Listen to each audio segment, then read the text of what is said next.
হরিপদ, বড়বাবু থানায় দেখা করতে বলেছে। এটা নামিয়ে। সূর্য ডোবার আগে। হ্যাঁ।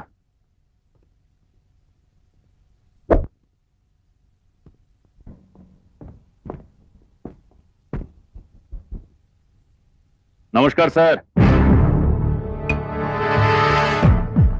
ওপরের সূর্য এখনো ডোবেনি, আর এই সূর্য আপনার সামনে। বলুন। আমার সংবিধানের 3 নম্বর ধারা, যতক্ষণ না কাউকে বসতে বলি সে বসতে পারে না।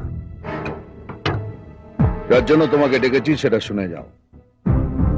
সবাইকে আমি শোধরাবার একটা সুযোগ দিই। দ্বিতীয়বার দেখা হলে সেটা হবে হসপিটালে, আর তৃতীয়বার দেখা হলে সেটা হবে মর্গে। আমি সেই সুযোগটাও দিই না। প্রথমবারের পরেই সোজা মর্গে। আর এটা জয় চাচ্ছা ভালো করেই জানে।